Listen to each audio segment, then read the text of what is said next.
नमस्कार, तेज हरियाणा के फटाफट 25 बड़ी खबरों के बुलेटिन में आपका स्वागत है। आज है 23 दिसंबर दिन बुधवार। यदि आप हरियाणा से हैं तो सबसे पहली गुजारिश, आप चैनल को सब्सक्राइब जरूर कर लें ताकि हर अपडेट आप तक सबसे पहले पहुंचा सके। तो चलिए बिना कोई वक्त गवाए शुरुआत करते हैं हरियाणा की फटाफट 25 बड़ी खबरों की। किसान आंदोलन का आज 28वां दिन। किसानों ने फिर किया बड़ा ऐलान। हम ब्रिटिश सांसदों से कहेंगे कि वे गणतंत्र दिवस के मौके पर अपने पीएम को भारत आने से रोकें। किसान आंदोलन का आज 28वां दिन शुरू हुआ है। इसी बीच किसान नेता कुलवंत सिंह संधू ने सिंघू बॉर्डर पर हुई एक पीसी में कहा कि 26 जनवरी पर होने वाले आयोजन के लिए British PM Boris Johnson Bharat आने वाले हैं। हम वहां के सांसदों को लिखेंगे कि वे उन्हें भारत आने से रोकें जब तक केंद्र की सरकार किसान की मांगों को मान नहीं लेती। उन्होंने कहा कि केंद्र की चिट्ठी पर किसान बुधवार को फैसला करेंगे। इससे पहले किसान मजदूर संघर्ष समिति के नेता सरवण सिंह पंढेर ने कहा कि सरकार तय कर चुकी है कि कृषि कानूनों को वापस नहीं लेंगी।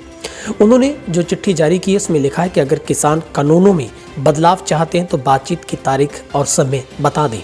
ये सरकार का समाधान के लिए कदम बढ़ाना नहीं है बल्कि किसानों से धोखा है। आम आदमी को लगेगा कि किसान जिद पर अड़े हैं, लेकिन हकीकत यह है कि हम किस कानूनों में बदलाव नहीं चाहते बल्कि चाहते हैं कि ये वापस लिए जाएं। खट्टर पर फूटा किसानों का गुस्सा। हरियाणा के सीएम की गाड़ी पर अंबाला में किसानों ने डंडे बरसाए। कृषि बिलों के विरोध में किसानों का गुस्सा अब लगातार बढ़ता ही जा रहा है। जहां पर हरियाणा के मुख्यमंत्री खट्टर को मंगलवार को किसानों की नाराजगी का भारी सामना करना पड़ा। अंबाला में किसानों ने खट्टर के काफिले पर हमला कर दिया। प्रदर्शनकारियों ने गाड़ियों पर डंडे बरसाए, सीएम को काले झंडे दिखाए गए और सरकार के खिलाफ नारेबाजी भी की गई। इस दौरान पुलिस के साथ धक्का मुक्की में कई किसानों की पगड़ियां भी गिरकर, जो कि एक अपमानित कहीं न कहीं जरूर हुई। किसान शांतिपूर्वक काले झंडे दिखा रहे थे, लेकिन पुलिस ने मुख्यमंत्री को दूसरे रास्ते से निकालने की कोशिश की। इसमें किसान भड़क गए और उन्होंने गाड़ियों पर डंडे मारने शुरू कर दिए। मुख्यमंत्री जिस गाड़ी में थे उस पर भी डंडे मारे तो पुलिस ने रोका। खट्टर अंबाला में नगर निगम चुनाव को लेकर बैठक करने आए थे। उनके बाद उन्हें बीजेपी के मेयर पद की प्रत्याशी डॉक्टर वंदना शर्मा के समर्थन में जनसभा करनी थी, लेकिन बैठक से निकलते ही किसानों ने उन्हें घेर लिया। पानीपत में दिन दिहाड़े लूट। 3 बदमाशों ने गन पॉइंट पर मिनी बैंक में घुसकर की लूट। तहसील कैंप क्षेत्र के भावना चौक स्थित ग्राहक सेवा केंद्र के संचालक से बदमाशों ने गन पॉइंट पर करीब 9.70 लाख रुपए की लूट की। बदमाशों ने मंगलवार सुबह वारदात को अंजाम दिया। करीब 2 मिनट में लूटपाट करके बदमाश हरी सिंह चौक की तरफ भाग निकले। केंद्र संचालक ने बदमाशों का पीछा किया लेकिन हाथ नहीं आए। जिस बैग में बदमाश रकम लूट कर ले गए थे वो बैग दलवीर नगर में खाली मिला। पूरी वारदात सीसीटीवी कैमरे में कैद हुई है। सीआई और सिटी थाना पुलिस बदमाशों की तलाश में जुटी है। उधर पानीपत में कोहरे से भिड़े दर्जन भर वाहन, एक की मौत 11 घायल। घने कोहरे के कारण मंगलवार सुबह पानीपत हाईवे पर 2 स्थानों पर दर्जन भर वाहन आपस में भिड़ गए। पेप्सी पुल पर हुए हादसे में पानीपत एडीसी के पीएन की 2 ट्रकों के बीच में कुचलकर दर्दनाक मौत हो गई। यहां एक ट्रक चालक भी गंभीर रूप से घायल हुआ। टोल प्लाजा पर हादसे में सरकारी बोलेरो में सवार रोहतक में पब्लिक हेल्थ के एक्सचेंज के माता-पिता और ड्राइवर गंभीर रूप से घायल हो गए। गंभीर रूप से घायलों को सिविल हॉस्पिटल में भर्ती करवाया गया, जबकि अन्य को एम्बुलेंस में प्राथमिक उपचार करके भेज दिया गया है। निकिता तोमर हत्याकांड में 5 पुलिस वालों की हुई फास्ट ट्रैक में गवाही। फरीदाबाद के बहुचर्चित निकिता तोमर हत्याकांड की मंगलवार को फास्ट ट्रैक में सुनवाई हुई। यहां जांच से जुड़े 5 पुलिस कर्मचारियों की गवाही हुई। इन्हें मिलाकर अब तक इस केस में 24 लोगों की गवाही पूरी हो चुकी है। वहीं हत्या के बाद आरोपी तौसीफ को हथियार मुहैया करवाने वाले अजरुद्दीन नामक जमानत याचिका कोर्ट ने आज खारिज कर दी। अब इस केस की अगली सुनवाई 4 और 5 जनवरी 2021 को निश्चित हुई है। जेजेपी नेता से रंगदारी मांगने वाले 2 युवक गिरफ्तार।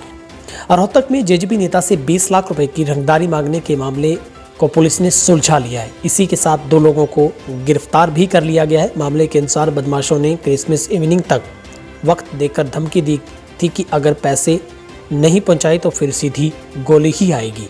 इससे पहले ही आरोपी पुलिस के हत्थे चढ़ गए। ये दोनों नेता के अपने ही गांव के रहने वाले हैं। मंगलवार को उन्हें कोर्ट में पेश कर रिमांड पर लेने की प्रक्रिया तेज कर दी गई है। पानीपत में जनवरी के आखिरी सप्ताह तक कोरोना वैक्सीन आने की उम्मीद। पानीपत में जनवरी के आखिरी सप्ताह तक कोरोना वैक्सीन आने की उम्मीद है। सिविल हॉस्पिटल के बेसमेंट में कोरोना वैक्सीन का स्टोर किया जाएगा, जिसके लिए हाल की सफाई भी की जा चुकी है। वैक्सीन स्टोर करने के लिए सिविल हॉस्पिटल को 7 रेफ्रिजरेटर भी मिल चुके हैं। जिस कंपनी की कोरोना वैक्सीन की पहली डोज व्यक्ति को लगेगी, दूसरी डोज भी उसी कंपनी की होगी। पहली और दूसरी डोज में 28 दिनों का गैप होगा। सीएमओ ने बताया कि वैक्सीन प्रोग्राम के तहत हमारे पास स्टोरेज की सुविधा है। पिछले सप्ताह मिले सरकार से 7 रेफ्रिजरेटर सिविल हॉस्पिटल में इंस्टॉल किए जाएंगे। इसके लिए इस महीने के अंत से पहले कंपनी के कर्मचारी इन्हें इंस्टॉल करेंगे। हरियाणा के सिरसा जिले में एक अनोखी शादी देखने को मिली है, जिसकी चर्चा अब हर किसी की जुबान पर थी। जो बेटी हरियाणा रोडवेज की बसों में टिकट काटती थी, उसके सपनों का राजकुमार हेलीकॉप्टर में बिठाकर ले गया। दुल्हन की विदाई हंसते हंसते हुई और सभी ने तालियां बजाकर उत्साह भी बढ़ाया। दुल्हन का नाम शेफाली है, जो हरियाणा की पहली महिला कंडक्टर है। प्रदेश में रोडवेज कर्मियों की हड़ताल के दौरान भर्ती हुई थी। सोमवार की रात को उसकी शादी थी और मंगलवार की सुबह हेलीकॉप्टर से विदाई हुई। बसों में टिकट काटते समय ही वह लोगों की नज़रों में आई और उसकी खूब सराहना हुई। हरियाणा की कैबिनेट की अहम बैठक। आज हो सकते हैं कई महत्वपूर्ण फैसले।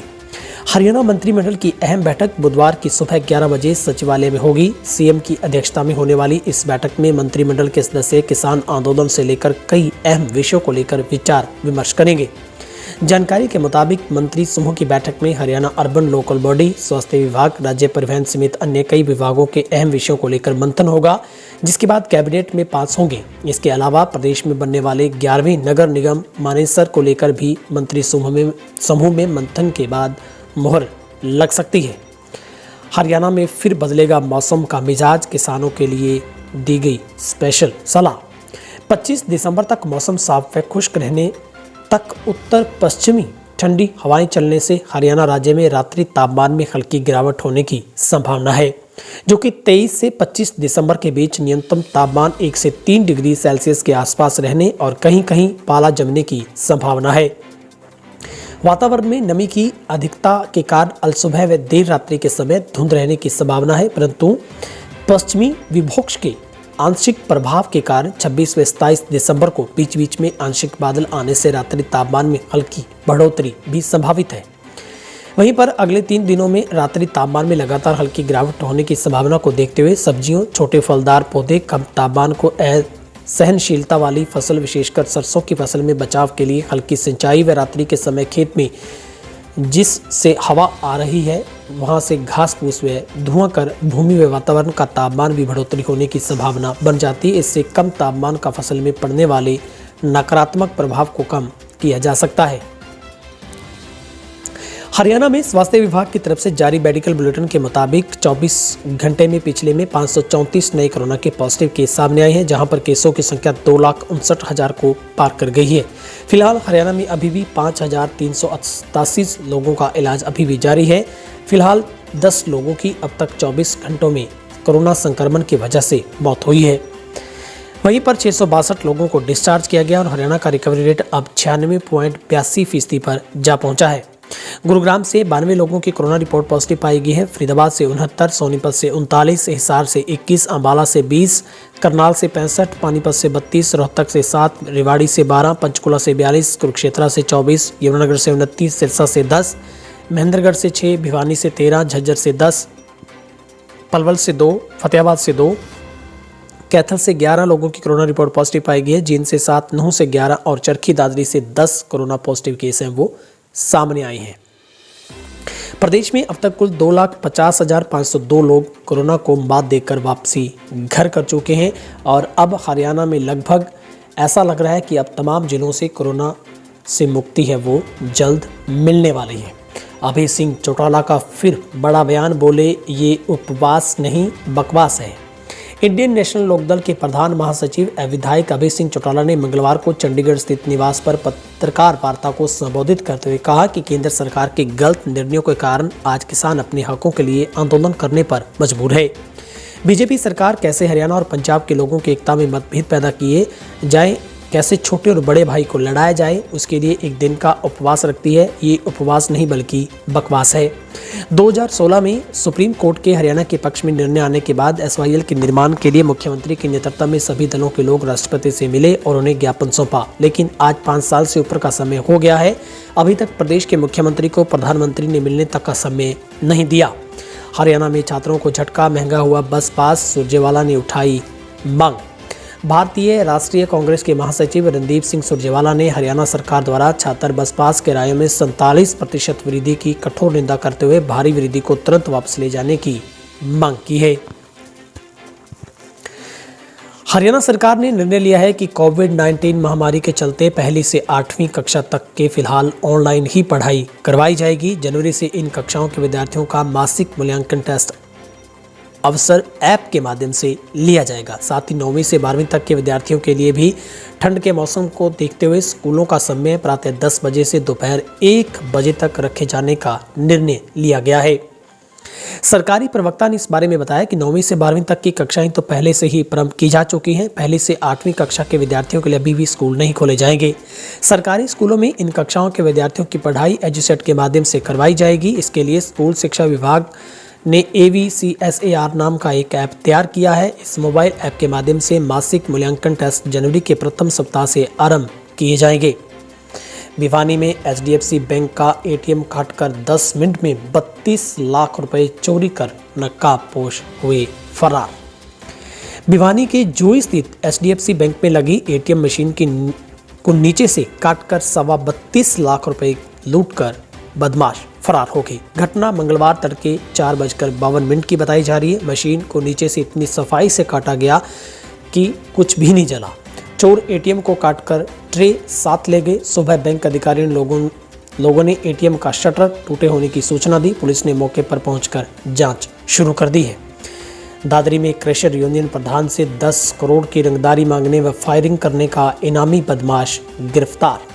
दादरी में क्रेशर यूनियन के प्रधान सोमवीर गसोला से गत अक्टूबर माह में 10 करोड़ की रंगदारी मांगने और क्रेशर मालिकों पर फायरिंग करने वाले गिरोह के एक इनामी व नामजद बदमाश को पुलिस ने गिरफ्तार कर लिया है।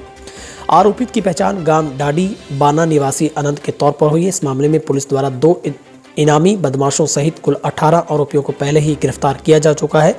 पुलिस उप अधीक्षक बली सिंह ने मंगलवार को पत्रकार वार्ता को संबोधित करते हुए ये जानकारी दी।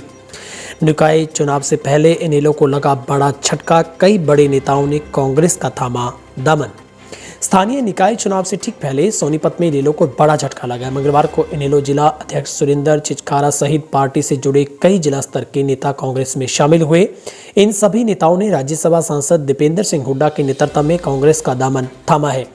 इस दौरान दीपेंद्र हुड्डा ने कहा कि सुरेंद्र चिकारा के आने से नगर निगम के चुनाव में मजबूती मिलेगी। सोनीपत मेयर चुनाव में कांग्रेस उम्मीदवार की भारी मतों से जीत होगी। सोनीपत नगर निगम मेयर चुनाव में कांग्रेस के उम्मीदवार निखिल मदान भारी मतों से जीतने जा रहे हैं और हम सभी पार्षद भी जीतेंगे। सोनीपत में इस जीत का एक इतिहास बनेगा। वहीं उन्होंने कल मुख्यमंत्री मनोहर लाल के दौरे को लेकर निशाना साधते हुए कहा कि पिछले 6 साल में नगर निगम में भ्रष्टाचार खुलकर हो रहा है। मुख्यमंत्री को बनाना चाहिए था सोनीपत में पिछले 6 साल में कोई कार्य क्यों नहीं हुआ। पिछले 6 साल से भाजपा की ही सरकार रही है। एक बार फिर जेजेपी विधायक ने सरकार को चेताया, समाधान नहीं निकला तो छोड़ दूंगा कुर्सी। जींद के जुलाना से जजपा विधायक अमरजीत ढांडा ने सरकार को चेतावनी देते हुए कहा है कि सरकार जबरदस्ती कोई भी कानून लागू नहीं कर सकती। जब किसान ही नाराज है तो कानून वापस लिए जाने चाहिए। उन्होंने कहा कि हम किसानों का पूरा समर्थन करते हैं। सरकार जल्द किसानों का समाधान निकालती है तो समर्थन वापस लेने पर हम विचार करेंगे। उन्होंने कहा कि अगर MSP पर आंच आती है तो जजपा अपना समर्थन वापस ले लेगी। वहीं नारनौल से विधायक रामकुमार गौतम के बयानों पर कटाक्ष करते हुए उन्होंने कहा कि वे बुजुर्ग हैं, बोलते रहते हैं, हम उनका बुरा नहीं मानते। सरियाम 3 लाख रुपए झपट ले गए बाइक सवार लुटेरे, पुलिस जांच में जुटी। करनाल की ओल्ड 4 चमन में 2 लुटेरे लूट की वारदात को अंजाम देकर फरार हो गए। बाइक सवार लुटेरों ने 3 लाख रुपए की लूट को अंजाम दिया। पूरी वारदात सीसीटीवी कैमरे में कैद हो गई। जानकारी के मुताबिक एक हीरा व्यापारी के यहाँ काम करने वाले 2 युवक 3 लाख रुपए लेकर पानीपत से आए थे। सीसीटीवी में देखा जा सकता है कि दोनों युवक गाड़ी से उतरते हैं और फोन पर बात करते हैं। तभी 2 बाइक सवार तेज रफ्तार से पैसे लेकर फुर हो जाते हैं। वहीं सूचना मिलने पर पुलिस ने सीआई की टीम ने मौके पर पहुंचकर जांच शुरू कर दी है। फिलहाल हरियाणा की फटाफट 25 खबरों में आज के लिए इतना ही। यदि आप हरियाणा से पहली बार हमारे चैनल पर आए हैं तो प्लीज़ चैनल को सब्सक्राइब जरूर कर दें। किसानों के हित में हर अपडेट हम आप तक सबसे पहले पहुंचाएंगे, ये हमारा वादा है। अगर आप किसानों के समर्थन में हमें पसंद करते हैं तो चैनल को सब्सक्राइब जरूर करें। आप हमें ट्विटर पर भी फॉलो कर सकते हैं, फेसबुक पर भी हमारे पेज तेज हरियाणा को जाकर लाइक अवश्य करें।